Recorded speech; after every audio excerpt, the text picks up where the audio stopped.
रमजान ईद म्हटलं की शीरकुर्मा हा आलाच. तर आपण पण आज शीरकुर्मा बनवणार आहोत. चवीला सुद्धा एकदम अप्रतिम असा लागतो आणि करायलाही एकदम सोपा असा आहे. तर चला आपण आता सुरुवात करूया. तर मी इथं एका कढईमध्ये 1 लिटर दूध घालून घेते. आपल्याला मलाईसकट दूध घ्यायचं आहे, म्हणजे आपला शीरकुर्मा हा टेस्टी होतो. तर इथं मी 1 लिटर घेतलेलं आहे दूध. त्याला आपण उकळी आणून घेऊया. आपल्याला हे मध्ये मध्ये हलवून घ्यायचं आहे, म्हणजे खाली दूध लागणार नाही. तर आता ह्याला उकळी आलेली आहे. तर आता आपण हे दुसऱ्या गॅसवर ठेवून ड्रायफ्रूट आपण भाजून घेऊया दुसऱ्या कढईमध्ये. तर ह्यामध्ये मी 3 चमचे तूप घातलेलं आहे. इथं तूपच वापरते, त्यामुळे आपण तूप घालून घ्यायचं. त्यामध्ये आपण ड्रायफ्रूट आपल्या आवडीप्रमाणे घालायचं. मी इथं काजू, बदाम आणि पिस्ता घातलेला आहे.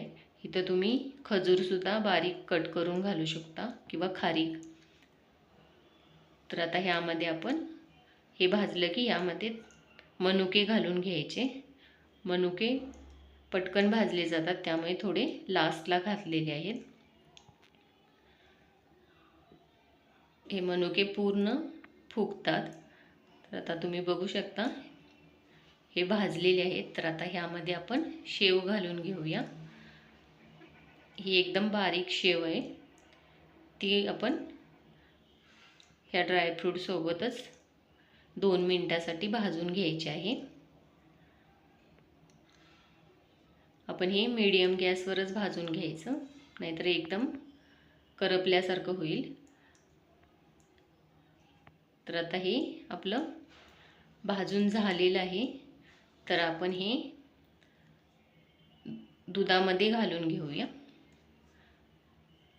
हे आपण थोडं थोडं घालायचं, नाहीतर ते उतू जाईल एकदम घातलं तर. आता ह्यामध्येच आपण दुधामध्ये केशर घालून घ्यायचं. तुम्हाला नसेल आवडत स्किप केलं तरी चालेल. हे आपण मध्ये मध्ये थोडं थोडं हलवत राहायचं, म्हणजे खाली लागलं जाणार नाही. नाहीतर हे शेवया खाली बसतात, त्यामुळे कढईला खाली लागू शकतात. आता ह्यामध्ये चवीनुसार आपण साखर घालायची. मी इथं 1 छोटी वाटी साखर घातलेली आहे. तुम्हाला जसं गोड आवडत असेल त्यानुसार कमी जास्त करू शकता. आणि आता ह्यामध्ये 1 चमचा वेलची पूड घालायची आहे, त्याने छान टेस्ट येते. मी इथं हे 10 मिनटं कमी गॅसवर शिजवून घेतलेलं आहे. आता आपला शीरकुर्मा तयार झालेला आहे. तर हे आपण आता थंड करून घेऊया. हे आपण फ्रीजमध्ये ठेवलं तरी चालेल. तुम्हाला हे जास्त घट्ट वाटत असेल तर तुम्ही शेवया थोड्या कमी केल्या तरी चालेल, किंवा दूध थोडं जास्त घ्यायचं.